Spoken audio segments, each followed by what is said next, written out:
Bom, delatio criminis, beleza? É o que é? É a comunicação, certo? Feito por qualquer do povo ao juiz, à autoridade policial, ao Ministério Público. Delatio criminis. Eu quero, só para a gente finalizar a aula, então, eu não vou estender muito, não. Por que eu trouxe esses conceitos de delatio criminis e novatio criminis?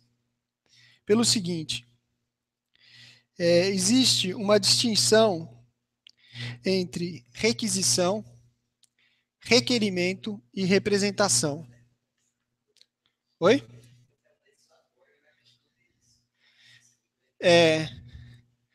Requisição, requerimento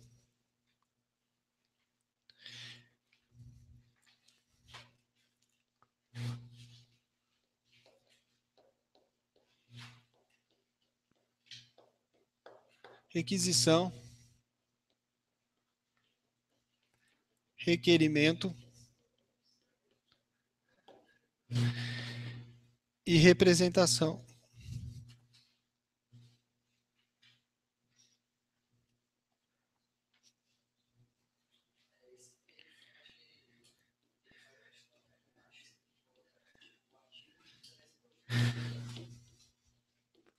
Requisição, requerimento e representação. Rapidinho, conceito de... Você vai ter que ir? Isso, tá ótimo. Então, a gente já vai acabar. Requisição. O que é a requisição? Requisição, olha o termo, é a exigência. É a exigência para realizar algo. Requisição é a exigência para realizar algo. Com fundamento na lei. Então, é a exigência para realizar algo com fundamento na lei. Ponto. Portanto, olha o que eu vou falar. Não é ordem para fazer algo. Não é ordem para fazer algo. Vírgula. Diante do fato, é muito importante isso que eu vou dizer para os senhores. Diante do fato de que não existe hierarquia, diante do fato de que não existe hierarquia entre juiz, promotor de justiça e delegado de polícia. Diante do fato de que não existe hierarquia. Então vejam, a requisição ela é uma exigência para realizar algo com fundamento na lei. Ao delegado de polícia. Então a requisição, essa é a exigência que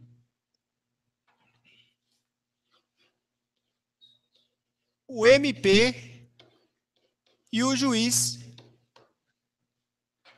essa é a exigência que o MP e o juiz faz para o delegado de polícia realizar algo que está na lei. Então, vejam só que não é ordem. As pessoas falam assim, não, o que é requisição? É a ordem do juiz para o delegado de polícia. Não é ordem. É uma exigência. O juiz fala assim, olha, eu quero que você instaure o inquérito policial por esses fatos. Aí o juiz vai relatar um termo e mandar esse ofício para o juiz, requisitando a que o juiz realize o inquérito de acordo com a lei.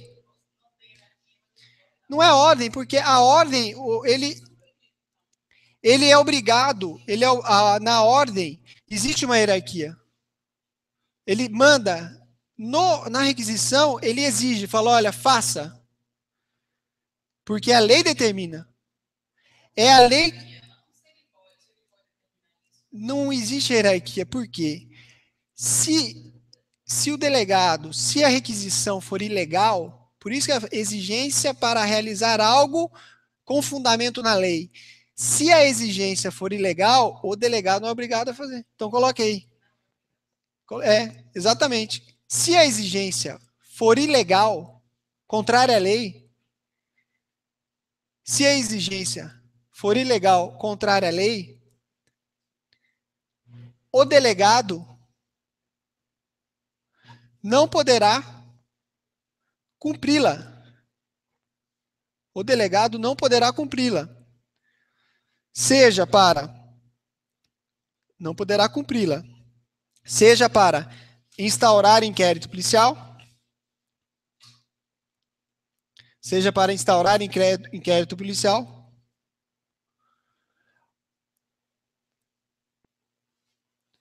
ou realizar eventual diligência.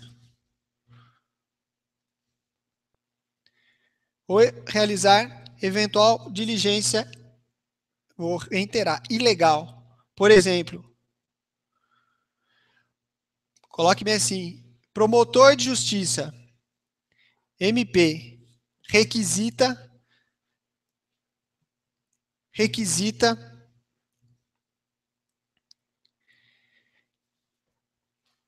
quebra do sigilo telefônico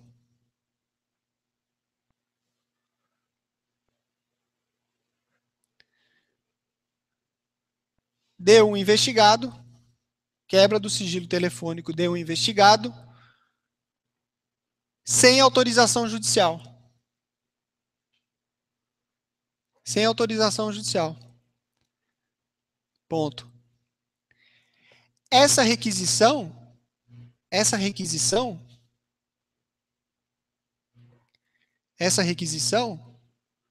ilegal. Sem autorização judicial. Ponto. Essa requisição é ilegal.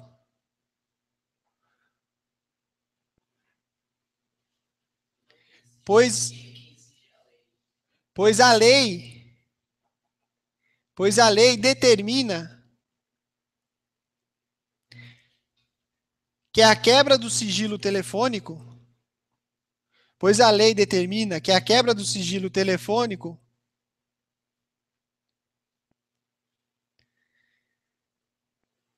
tem que respeitar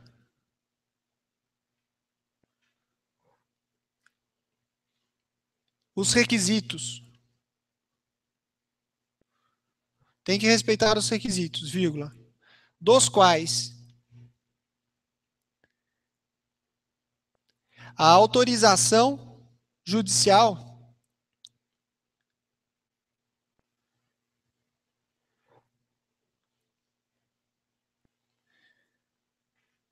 no caso da interceptação telefônica, a autorização judicial no caso da interceptação telefônica, autorização judicial nos casos de interceptação telefônica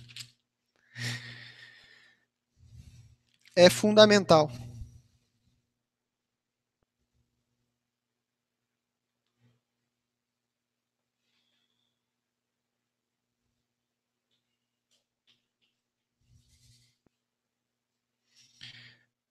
Vírgula. Nos termos do artigo 5º, inciso 12 da Constituição. Não precisa copiar agora o artigo, eu só vou ler. Olha o que a Constituição diz no inciso 12, no artigo 5º, inciso 12. É inviolável o sigilo de correspondência e das comunicações telegráficas, de dados e das comunicações telefônicas.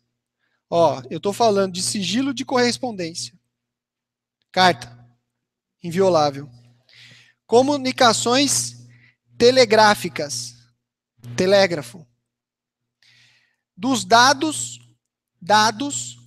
e das comunicações telefônicas. E olha o que a Constituição diz. É inviolável, é sigilo. Todos esses são sigilosos. Aí a Constituição diz, salvo, no último caso, nas comunicações telefônicas. Conversa, telefone, grampo no telefone. Quando se fala comunicações telefônicas. Não dos dados. A Constituição ressalva só nas comunicações telefônicas. Qual que é a diferença de dados e comunicações telefônicas? Dados é o que as ligações passadas. É o que já está registrado. As comunicações telefônicas, as futuras. Então, quando se decreta a quebra do sigilo, a Constituição diz, salvo nas comunicações telefônicas, as ligações futuras, o que vai acontecer? Por ordem judicial. Então, a Constituição fala somente por ordem judicial. E ainda vai assim, nas hipóteses e na forma que a lei estabelecer, para fins de investigação criminal e instrução de processo penal. Então, processo penal. Interceptação telefônica, somente com autorização judicial.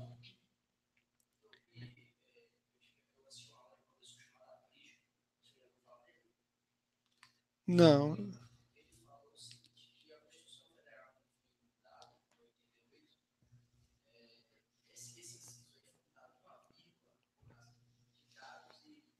E comunicações telefônicas.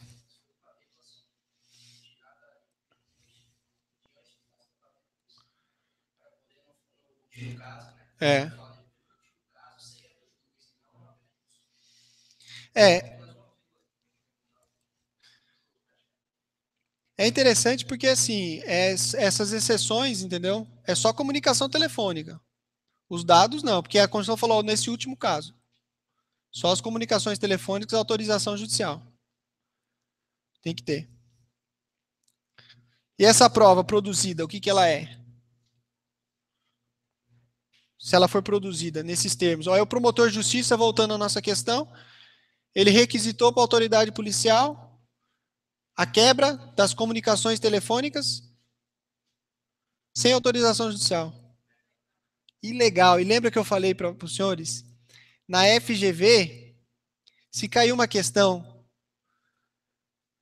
de prova ilegal no processo para condenar alguém, para o juiz na sentença valorar, é inadmissível. Tem discussão na doutrina se você pode aproveitar ou não. Para a FGV não tem, já é reiterado. Falou de prova ilícita, não admite no processo.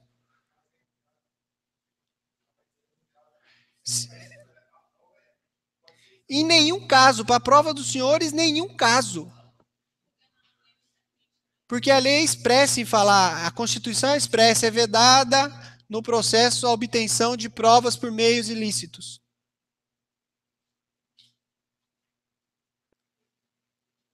Tem que respeitar o devido processo legal. Falou de provas ilícitas no concurso dos senhores, não vai discutir, a gente não vai discutir. É vedada a utilização de provas ilícitas para condenar alguém. Não. Só que na prática acontece o seguinte: na prática, se você obtém uma prova ilícita, por exemplo, para provar a minha inocência, eu grampeio o telefone da sua casa e faço a correlação. Essa prova é ilícita. O juiz não pode admitir para condenar. Mas a jurisprudência vem e fala, não, nesse caso, o Estado errou, a Constituição garante a indenização por erro judiciário. Então, nesse caso, admite-se por uma questão de proporcionalidade e razoabilidade. Então, aí entra o princípio da proporcionalidade e razoabilidade dos bens jurídicos. Por exemplo, direito de liberdade do inocente e a vedação das provas ilícitas. São dois direitos garantidos constitucionalmente no artigo 5º. Direito de liberdade e a produção de provas ilícitas. Qual prepondera? Nesse caso, excepcionalmente, para absolver, a jurisprudência tem admitido. Mas para a FGV, a lei é clara, inadmissível provas ilícitas. Inadmissível provas ilícitas. Pessoal, só para a gente fechar aqui, ó, requerimento. Requerimento. Requerimento é uma solicitação. Requerimento é uma solicitação passível de indeferimento. Então, a requisição é uma exigência com fundamento na lei. O requerimento é uma solicitação passível de indeferimento. Por exemplo,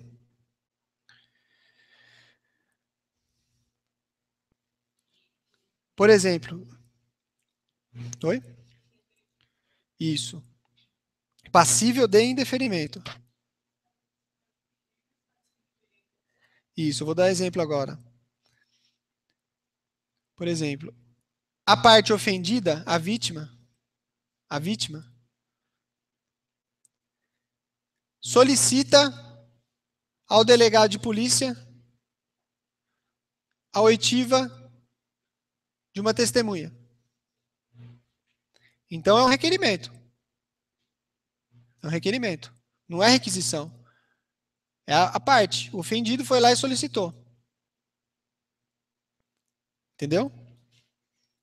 Veja que é diferente da delatio criminis, que é a comunicação por qualquer do povo. No requerimento é uma solicitação da vítima feita por delegado de polícia.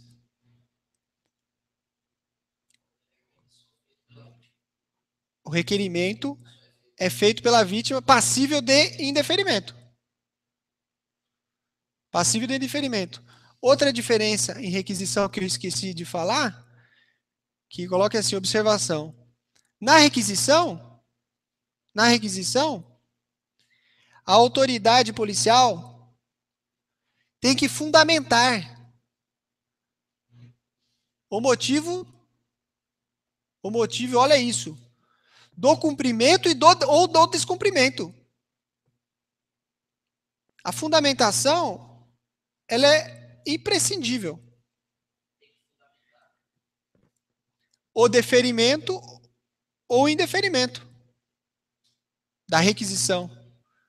Na verdade, não é deferimento, você tem que fundamentar a legalidade ou ilegalidade. Vamos colocar o termo certo. Porque o delegado de polícia não está deferindo, não deferindo. O delegado de polícia está o quê? Cumprindo a lei, quando na requisição. Então ele vai fundamentar o quê? Não a ordem, porque não é a ordem requerimento. Ele vai fundamentar a legalidade ou ilegalidade daquele procedimento. Por exemplo, o juiz requisita ao delegado a instauração do inquérito policial face uma pessoa por cometimento de um crime. Só que não é crime. O juiz não é penalista, não conhece muito bem o direito penal, requisitou eventual, está substituto lá na comarca. Pode acontecer? Pode. É difícil, né? É só um exemplo bem tosco para a gente entender. Então, quer dizer, nesse caso não é crime. O delegado é requisição, é ordem? Não, não é ordem, é legalidade. O delegado vai fundamentar a excelência. Declaro, olha o que o delegado, coloca aí ó, essa palavra, declaro insubsistente o inquérito policial, porque o fato é atípico. O delegado está falando para o juiz assim, declaro insubsistente o inquérito policial porque o fato é atípico. Ou seja, ele está falando para o juiz, olha, excelência, recebo o seu requerimento, só que infelizmente, nesse caso eu não vou poder fazer nada, porque não é crime. Então eu declaro insubsistente, não existe fundamento para eu movimentar o inquérito policial. O delegado vai fazer isso para o juiz. Ele tem, lembra que eu falei que não existe hierarquia? E olha, a discussão é tão grande nesse aspecto que precisou uma lei, a lei 12.830, ó,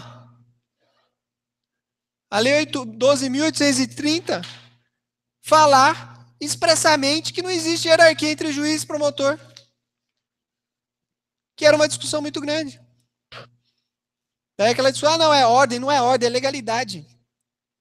Então, essa lei fortaleceu muito o inquérito policial. E quando a gente for expor o material, eu trouxe alguns artigos dessa lei que dão subsídio ao delegado de polícia na condução do inquérito, que garante a ele a presidência do inquérito policial. Entendeu? Então, requisição é questão de legalidade, o delegado tem que fundamentar, tanto para fazer como para não fazer. Tá? Requerimento é uma solicitação passível de indeferimento. Então, a parte requer produção de provas. O delegado pode deferir ou não. E para finalizar, a representação. A representação, ela pode ser por ato de autoridade policial, e ela pode ser por ato do ofendido. Veja que a gente já está entrando um pouquinho em ação penal, porque quando a gente fala de ofendido, da vítima, lembra que eu falei, a ação penal privada é a vítima que tem a titularidade da ação? Então, a representação, ela tem essas duas características. Por que eu estou fazendo isso? Porque a lei, às vezes, ela traz, por exemplo, autorização, ato de autoridade, oitiva de testemunha. O interrogatório do réu, autoridade policial,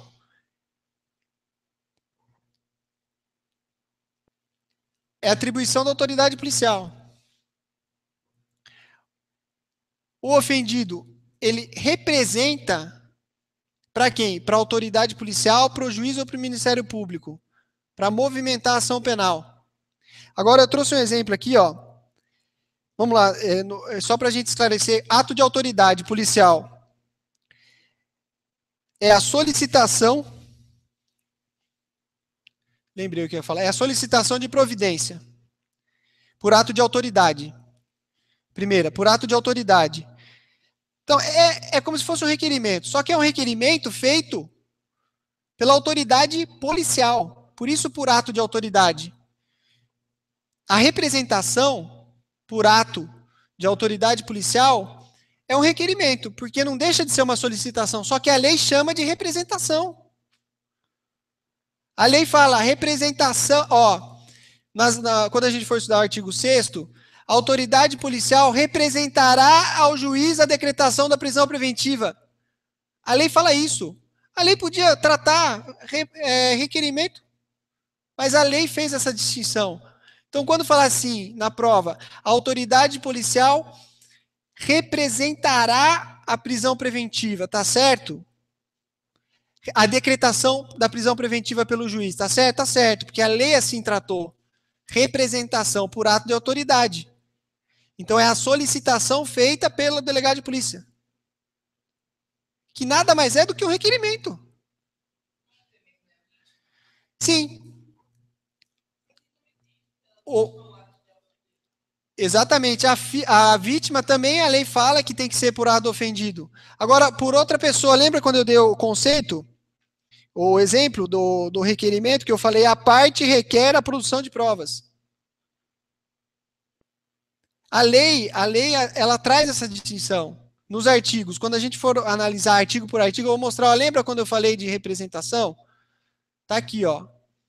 Lembra quando eu falei da representação da autoridade policial para decretação da prisão preventiva? A lei trouxe especificamente. Busca e apreensão, por exemplo. A autoridade requisita ao juiz a busca e apreensão na casa de um suspeito. A lei chama de representação, que é a solicitação do delegado para o juiz.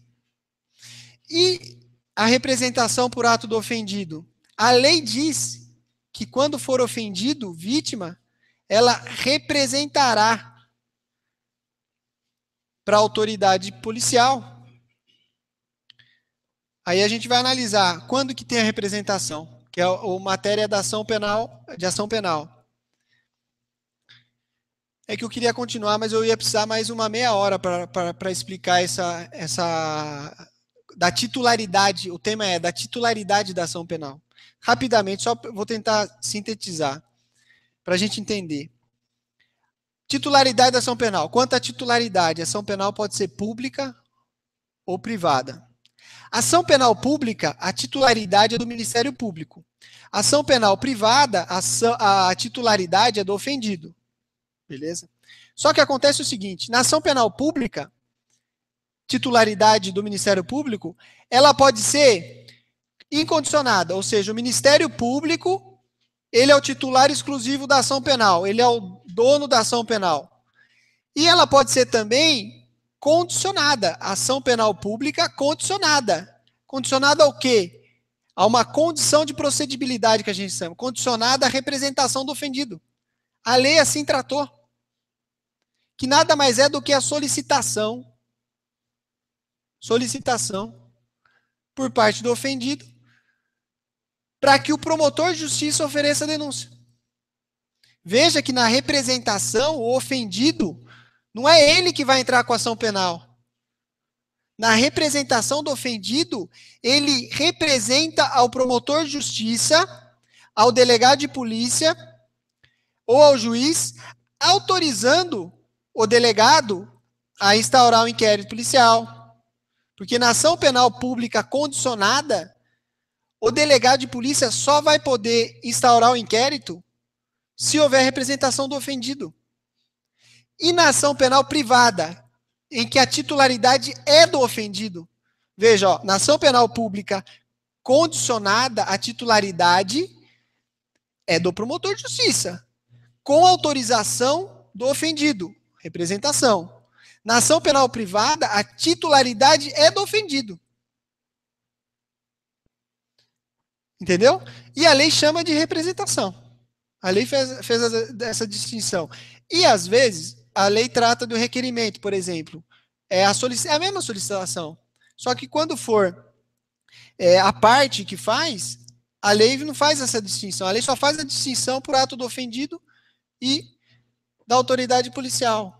Quando a autoridade policial, há o requerimento da autoridade policial para decretação de prisão preventiva. Requerimento da autoridade policial para decretação da prisão preventiva. A autoridade policial representa, ela não requisita. Está errado. Então coloque aí, só para a gente finalizar. Como ato da autoridade é a solicitação de providência. Vocês já anotaram. Exemplo, para ficar bem claro, necessidade de decretação de prisão preventiva. Como ato de autoridade. Necessidade de decretação da prisão preventiva. Necessidade de decretação da prisão preventiva.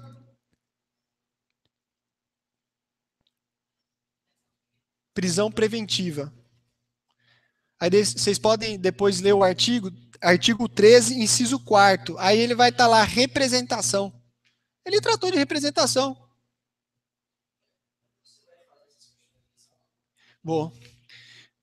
Vou trabalhar algumas delas. Porque é muita coisa para a gente falar, então. Tem aí, não tem? Eu estou fazendo uma lógica, entendeu? Isso. Essa distinção da diferença não tem aí, né? De requisito. Fala o que é requisição e fala a representação. Mas não traz o requerimento. E a doutrina fala, ó, requerimento de qualquer das partes. Né?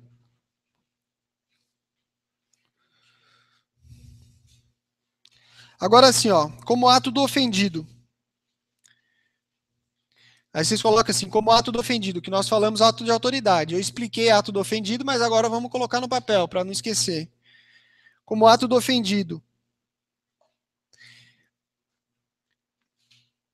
O ofendido expõe a autoridade. Expõe a autoridade à ocorrência de crime. O ofendido expõe a autoridade à ocorrência de crime. Vou dar um nó na cabeça dos senhores agora. E pede providência. Então, o ofendido, ele fala assim, olha, aconteceu um fato criminoso, eu fui ofendido, lesaram um bem jurídico meu, e eu quero que vossa autoridade tome providência. Eu represento A ação não é penal privada, a ação é pública condicionada à representação. Ele fala para a autoridade, ó, eu quero que represente.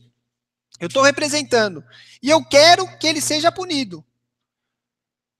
A doutrina vem e faz assim, que isso se chama delatio criminis postulatória. Então, quando a lei fala assim, quando a questão trouxe, ó, delatio criminis postulatórias é a representação do ofendido. Então, coloca aí, só para ficar redondo, pede providência. Nesse caso, então, expõe a autoridade à ocorrência do crime e pede providência. Nesse caso, a doutrina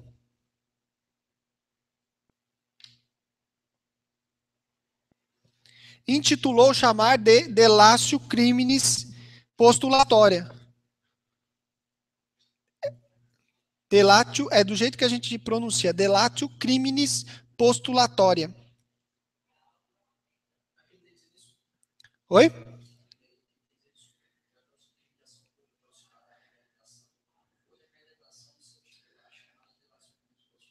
É. É isso daí. Senhores, fechamos então essa distinção entre requisição, requerimento e representação, por ato de autoridade e por ato do ofendido. Beleza? Então, na próxima aula, a gente continua daí e vamos trabalhar ação penal também. E vou ver se na próxima aula a gente faz algumas questões para dar uma quebrada no gelo. Obrigado a todos, obrigado pela paciência. Um forte abraço.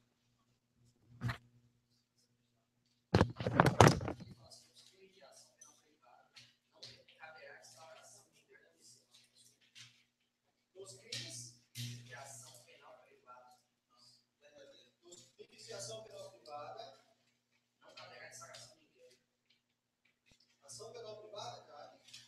Lógico, cara. Aí ele fala, mas ele continua assim, mas sem a lavratura de termos continuação. Veja bem, ó a pegadinha dessa questão. Ele confundiu, ele tentou misturar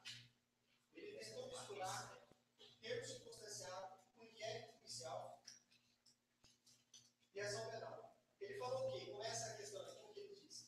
Nos crimes de ação penal privada não caberá a instauração de inquérito policial. Vamos por parte. Nos crimes de ação penal privada não caberá a instauração de inquérito policial. Primeira afirmativa é essa, é isso que ele tem que ter. Cabe ou não? Não. No inquérito, ó, cabe. Ofendido, ação penal privada, eu sou vítima. Ele é o titular da ação. Se ele não tiver provas, como que ele vai entrar com a ação penal? Quando a gente for estudar a ação penal, a gente vai ver que a peça inicial não chama denúncia, ela chama queixa. Então, nesse momento, a vítima, o ofendido, ele não tem meios. Olha, eu preciso de meios. Aí o que ele faz? Ele faz o quê? O ofendido, ele vai solicitar o delegado de polícia o quê? A instauração